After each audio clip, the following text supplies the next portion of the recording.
गावखौनो सायाव साधु देखायबाय थानानै सिङाव जुदि लादुनि खामानि मावोब्ला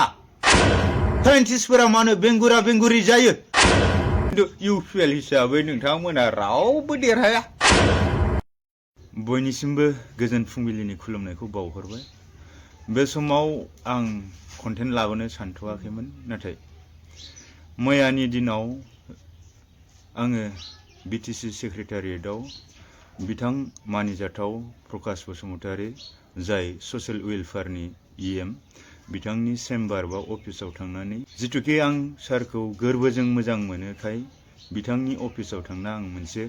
सेल्फि लादोंमोन आरो बे सेल्फि फट'ग्राफखौ आं हगारदोंमोन। दा बेवहाय माखासे जाय इउपिएल सापर्टारफोर बा सासे सानै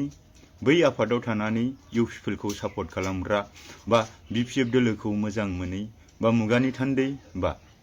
स्पेसियेलि बिनन्जय नार्जारिखौ मोजां मोनै बिथांमोनहा मोजां कमेन्ट होआ। नोंथाङा बड'फानि खाथियाव थानो समाया, बथल फाग्ला बायदि बायदि बेबायदि माखासे आरजाथावै कमेन्ट लिरनानै बिथांमोना जास्ट आंनि गोसोखौ लोरबां खालामनो, डिसएपइन्ट खालामनो बा उइकनेस फिल खालामहोनो बिथांमोना बेबायदि कमेन्ट लिरो। नाथाय आं बिनि सायाव बुंनो गोसोब्ला आं ओरैबायदिसो बेखौ एक्सप्लेन खालामनो सानो बा बिनि सिगां आं कुइसन खालामनो सानो, दिनै आं मानो बड'फानि खाथियाव गसंनो समाया बा थानो समाया बा मानो फटक लानो समाया। नाथाय बाथ्राया बे नङा, बेवहाय बड'फा दङ गैया आंहा बेजों मेटार गैयामोन। नाथाय आंहा प्रकाश बसुमतारी सारखौ गोरबोजों बिदा महरै बिफा महरै मोजां मोनोखाय बिथांनि मावख'आव बा बिथांनि अफिसाव थानानै आं फट'सो सेल्फि लानानै आपल'ड खालामदों। बेवहाय आंहा सोरजोंबा बड'फानि सायाव बा माबानि सायाव उनाव सोर दं गैया आं बेफोरजों मेटार खालामाखै बा दिनै बड'फाखौबो आं इनसाल्ट खालामनो साना, मानो बड'फाया जोंनि हारिनि बिफा। बेखायनो आं कुइसन खालामनो सानो, आं मानो बड'फानि खाथियाव थानानै फट' लानो समाया, जाय आंखौ बेबायदि कमेन्ट पास खालामदों। दा बिथांमोनाव आं कुइसन खालामनो सानो, मानि खमि दं आंहा, नङा होमब्ला? नोंथांमोना मोनसे जिनिसखौ नुदों जानो हागौ, जौ लोंनानै आङो बेबायदिनो कन्टेन्ट लाबोयोखाय नोंथांमोना आंखौ बेबायदि बुंदों जानो हागौ। नाथाय सोर जौ लोङा बेखौबो बुंगोन आं। दिनै इउपिएलनिया सोर जौ लोङा? दिनै इउपिएलावलायनो सासेबो जौ लोंग्रा मानसियानो गैया, नाथाय गासिबो लोंजोबो माथो, नङा होमबा? दिनै सुमनमोन बायदिया मालानिफ्राय इउटुबार जाबोखो? बिथांमोना मा जौ लोंनानै माथो कन्टेन्ट लाबोगासिनो दङ, नङा होमबा? दा बे बेलायाव बेखिनिखौ बुंबाय। दिनै नोंथांमोना जानो हागौ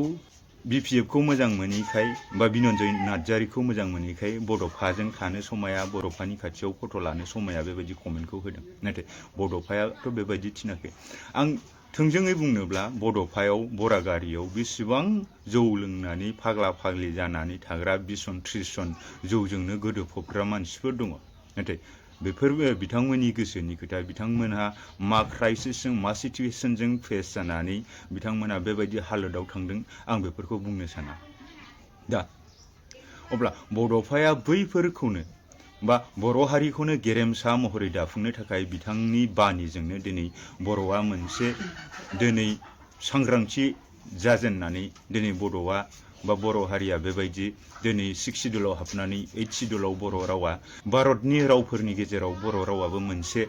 राव महरै गनायथि मोनदों। अब्ला जों दिनै बड'फाखौ गमामायै मान होनांगोन। नाथाय जाय बिथांमोना बेबायदि कमेन्ट खालामदों बिथांमोनाव मा गुन दं होननानै आं सोंनो सानो। दिनै नोंथांमोनहा जायनि थाखाय आंखौ माखासे दुखु मोननाय कमेन्ट लिरो बा आंखौ गाज्रि गाज्रि राव बुंनानै आंखौ डिसएपइन्ट बा उइकनेस फिल खालामहोनो सानो, बैनि आन्दोआव मा दङ? आं सिगां समाव जेब्लायबो लोङै जायै बेबायदि कन्टेन्ट लाबोफेराखैमोन। नाथाय जाय समाव बिपिएफ सरकार गैयामोन, इउपिएल सरकारा सोलिबाय थादोंमोन, बै समाव नैबे बिटिसि हालामाव बिटिसि ओनसोलाव माखासे जा माने मालायजों डमाइन खालामजानाय, डिसक्रिमिनेसन खालामजानाय, बेबायदि मुगै जानाय आरो बिटिसिनि माखासे राङारि अबस्थाया इक'नमिक बिथिङाव लोरबांथि जादोंमोन। बै समाव जेब्ला इउपिएल बा प्रमद बर' दैदेननाय इउपिएल सरकारा बिटिसिआव माखासे जौगासारनाय थासारिखौ लाबोनो हायाखैमोन, जायनि फलाव बै समाव गोदोनि बारग' एक्स भलन्टियार फर्सनि माखासे सोद्रोमाफोरा गावसोर जे नांसोमनानै मोननाय आगुआव भलन्टियार फर्सनि गेजेरजों हाथियारनि गेजेरजों नांनानै जि BSc एकर्ड खालामनाय बिनि उनाव BLT फोरनि नांनायजों जि BTC एकर्ड खालामनाय बै जिथु मोनखानाय गोहो मोनथायफोरखौ दा खोमानांथों होननानै भलन्टियार फर्सनि माखासे बारग' भलन्टियार फर्सनि केडारफोरा सोद्रोमाफोरा आंनि चेनेलनि गेजेरजों गोबां बाथ्रा दैखांदोंमोन। दा बैफोरखौ आं आपल'ड होनायनि उनावहाय आं हारसिङै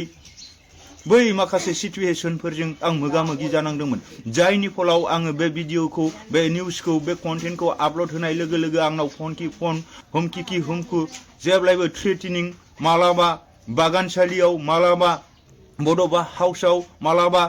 माइबं नोगोरनि आबसु अफिसाव मालाबा दतमानि आबसु अफिसनि मानसिफोरजों फनाव लेंहरजानाय फन खालामोब्ला लावथि सैना दोनखा होननानै साइडनि मानसिफ्रा बुंनाय। दा बेबायदियाव आंखौ गोरोबनो लेंहरै आं बेबायदि लावथि सैना दोनखालायनाय होननायाव आं मानो थांनो। दा बेफोरखौ आं खोनानानै थाङालासिनो थादोंमोन। जेब्ला समाव बिथांमोनजों गोरोबनो थाङाखैमोन अब्लानि समाव आंखौ न'सिम फैनानै हुमखि होफैनाय भिडिअ दाननो थिननाय आङो दोरोदना थायोब्ला न'नि मानसिफोरखौ बिथांमोना हुमखि होलांनाय बे भिडिअखौ दाननो होआबा लामायाव मा जायो जोंहा बेयाव जोंनि दाय थानाय नङा जोंखौ नोंथांमोना उनाव दाय हमनो मोना दाय जाबसिननो मोननाय नङा होननानै बेबायदि थ्रेटेनिं होलांनाय गामिनि मानसिफोरनि सिगाङाव गामि गोराफोरनि सिगाङाव बे मानसिखौ दादोन बे मानसिखौ दानो थिनहर होनजालायनाय बेसेबां दुखु दाहा सैनांनाय। दा बैफोरखौ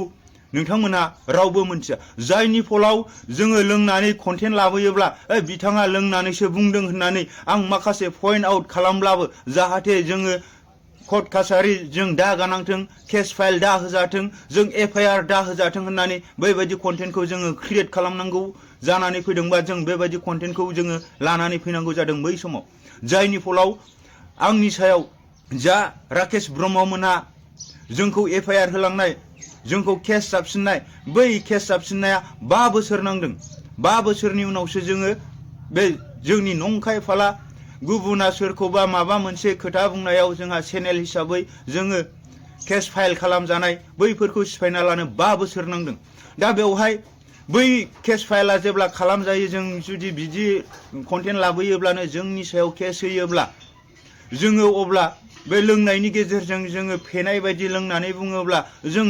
नंगौ पइन्ट आउट खालामब्लाबो जाहाथे बिथांमोना जोंनि सायाव लोंनानैसो बुंदों बिनि खोथाखौ रावबो गनायखानाय नङा होननानै जाहाथे जों केस फाइल होजानायनिफ्राय बारग'नो हायो होननानै जों बेबायदि कन्टेन्टखौ लाबोनांगौ जादों। नङाब्ला जोंबोथ' मालाबाबो लोंनाय जानायनि कन्टेन्ट लाबोफेराखैमोन। दा बे बुब्लियाव बै थांबाय दिनै बेसेबां थ्रेटेनिंनि गेजेरजों बेसेबां हुमखि होजानायनि गेजेरजों बेसेबां माखासे सै मै खालामजानायनि गेजेरजोंब्लाबो जोङो थाबोदों जोंनि मावनांगौ हाबाफोरखौ जों मावबोदों। दा बै समाव इउपिएलआ जेब्ला BTCआव सरखार खालामदोंमोन बै समाव आं मोजां प्रग्रामफोराव माखासे इस्यु दैखांनो हानाय प्रग्रामफोराव आं थाङोमोन। बै समाव आं प्रग्रामाव थाङोब्ला बै सोरबा आबसुनि मानसिफोरजोंनो सोरबा इउपिएलनि मानसिफोरजोंनो मा फंबाय दिनै इनभाइटेसन कार्ड हरजादों नामा नोंहा होननानै आं बेबायदि सोंखारि जाबोदों। थुलुंगाफुरि बायदियाव आबसुफोरनि प्रग्राम जायोब्ला आंखौ भिडिअ खेबनो माना होबावो डाइरेक्ट आं लाइभआव थानायावनो आंखौ बिथांमोना हुमखि होबावो नों दा भिडिअ खेबना उल्थां फाल्थां खालामगोनलै होननानै बुंबावो। बेसेबां लासिंसिं जोङो माने सोरखौबा उल्थां फाल्थां खालामनोल' थाङो नामा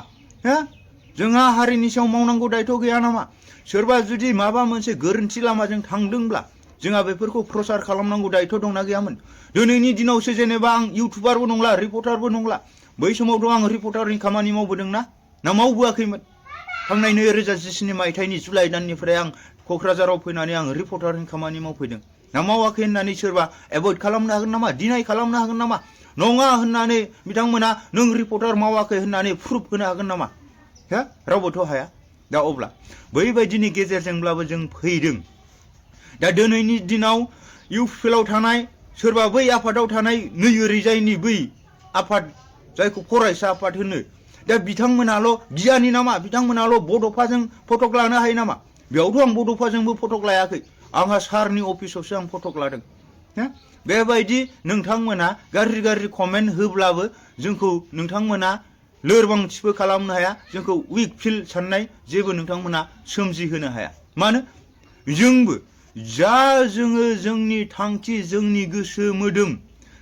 जों जेब्लायबो जोङो गैजारोङैनि न'खराव जोनोम मोनदोंब्लाबो जों निखावरिब्लाबो जोंनि गोसो गोरबोखौ जों मालाबाबो निखावरि खालामनानै लायाखै नाथाय माब्लाबा गावनिया जुदि गावनिखौनो दुसियोब्ला नेवसियोब्ला बेवहाय गोबां दुखु मोननाय फैयो दा आं नोंथांमोननो एग्जाम्पल महरै मोनसे खोथा बुंनो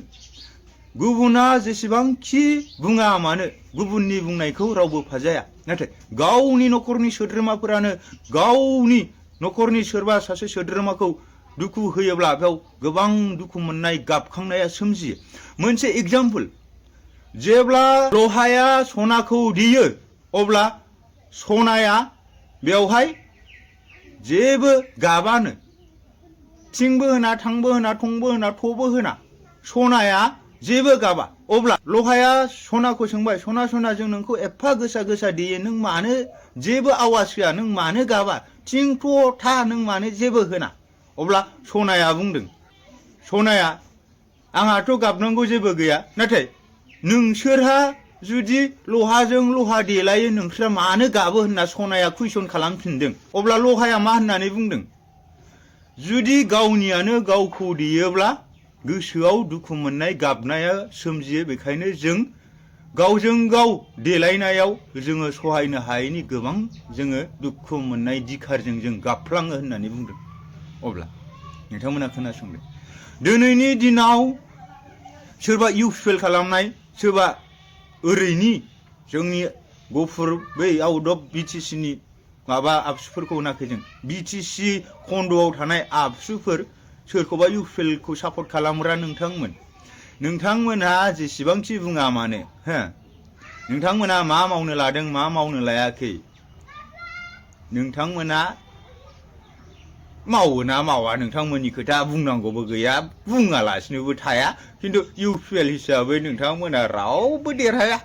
MLA इलेक्सन 15टा सिटआव 15टाबो जेनगोन नोंसोरो मोनथिबाय मानो जेनगोन गावखौनो सायाव साधु देखायबाय थानानै सिङाव जुदि लादुनि खामानि मावोब्ला दानि दिनाव रावबो मानसिया खर' मेलेम गैया दिनैनि दिनाव बयबो ब्रिलियान्ट जाजोब्बाय गैयाब्लाबो 80% बर' स्टुडेन्टफोरा बर' यांगेस्टफोरा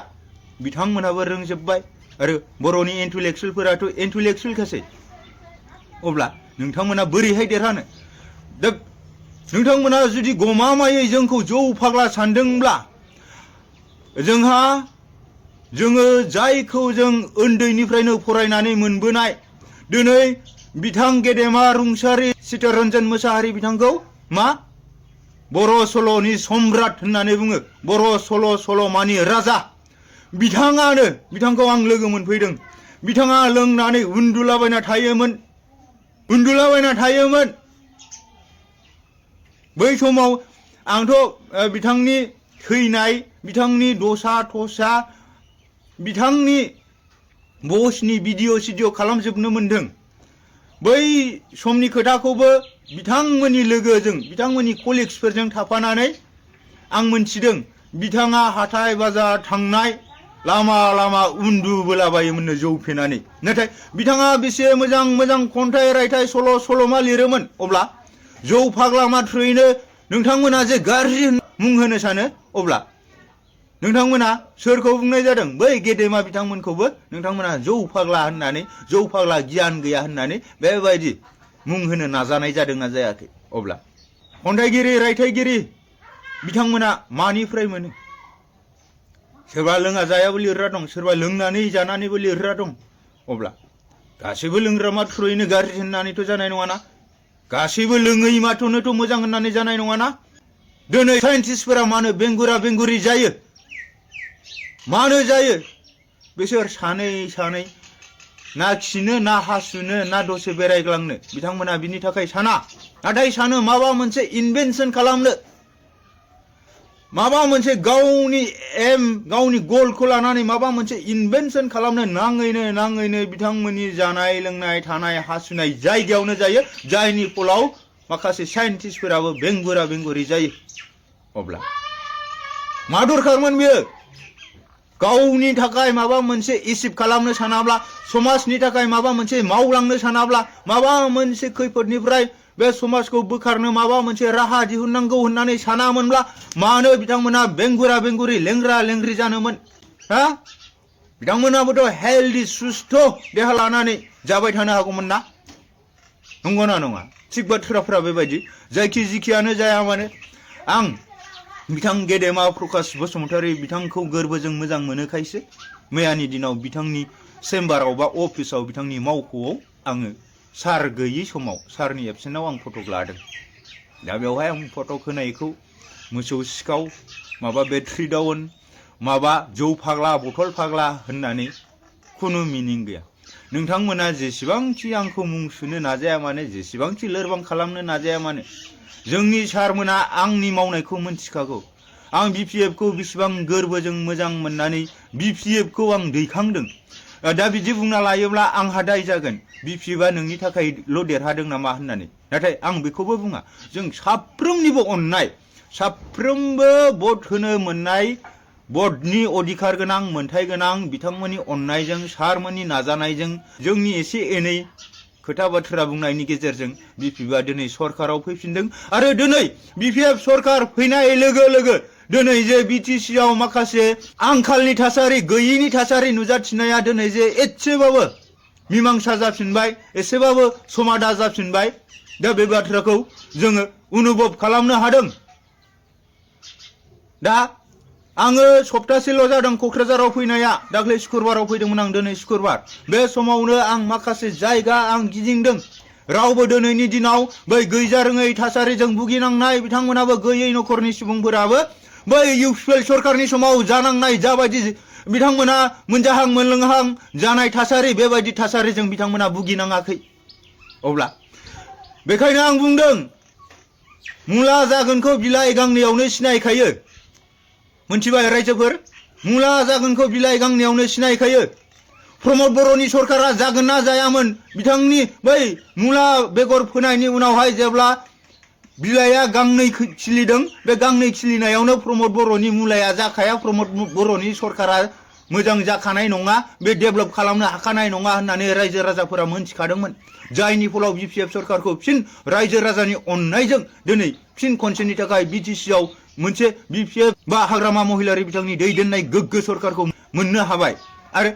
बे जे सरकारा बिटिसिखौ जौगासार खालामसे खालामनानै सारा बुहुमावनो थानाय बर'फोरखौ एसेबाबो सहाय आरो मदद होगोन बेखौ जों मोनथिखायो दा बेखिनि बुब्लियाव बेखिनि खोथाखौ बुंबाय बुंनो गोसो गैयामोन नाथाय जों बिपिएफनि जाबानो जे जोंखौ गाज्रि गाज्रि कमेन्ट होनाय इउपिएलनि खामानि मावोब्ला मोजां मोजां कमेन्ट होनाय बेफोर बाथ्राखौ जायखिया जोङो एसे हजम खालामनो हायै बायदि मोनो आरोना दा बे बाथ्रायाव कमेन्ट होनायखौथ' आं गाज्रि मोना कमेन्टआ होनो हायो नाथाय नोंथांमोननि जिथु थिंकिं नोंथांमोननि जिथु थट्स नोंथांमोननि जिथु साननाय ध्यान धारना बे माने मोजां नङा आरोना जायनि थाखाय बैखौ जोङो अनुभब खालामनानै माने हजम खालामनो हायै बायदि मोनो गेदेमा हाग्रामा महिलारि बिथाङा बुंखादों सरकाराव फैयैनि सिगां नोंथांमोना खस्थ'ल' खालाम खस्थ' खालामनायनि फिथाइखौ बयबो उपभोग खालामनो हागोन होननानै बुंखादों नोंथांमोना खस्थ' खालाम बे खस्थ' खालामनायनि फिथाइखौ बयबो समानै मोनजागोन होननानै गेदेमा हाग्रामा महिलारि बिथाङा बुंखादों आरो जेरै खोथा होनाय बेबायदि खामानि मावगासिनो आरो मावलांबाय थागोन बेखिनिखौ मिजिंथिबाय जायखि जिखियानो जाया मानो बिपिएफ प्रेमि नोंथांमोन बिपिएफआ अराय सम रायजो राजानि थाखायनो जुदि बिपिएफ दोलोआ बा बिपिएफ सरकारा जों रायजो राजानि थाखायब्ला बे बिपिएफ दोलोआबो रायजो राजाफोरनि थाखाय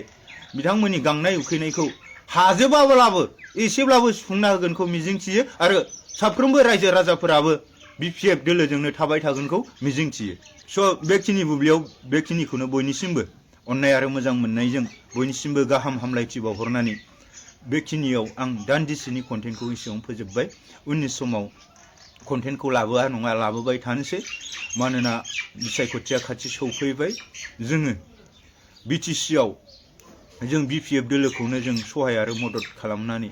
बिटिसिनि माखासे जौगाबावनांगौ थांखि आरो उदां बड'लेण्डनि जिथु हाबाफारि मावलांनांगौ बेफोरखौ जों आखाइजों आखाइ हमलायनानै जों खामानि मावलांनांगोन दिनै गावस्रा गावस्रि थानायनि गेजेरजों बैसोर सोरबा टिमा मा सानदों, बैसोर सोरबा टिमा मा सानदों, सोरबाया मा सानदों, जोंहा बेफोरनि सायाव बुंनांगौ गैया। जोंनि बाथ्रा बुंनाया रज'आबो। बेखायनो समा जेरै थाङो थांथों, नाथाय बिटिसि हिसाबै जों आलो गोजोनै थांनानै थानो थाखाय जोंनो बिपिएफ सरकारनि गोनांथि दंथारो। स' थेंक इउ।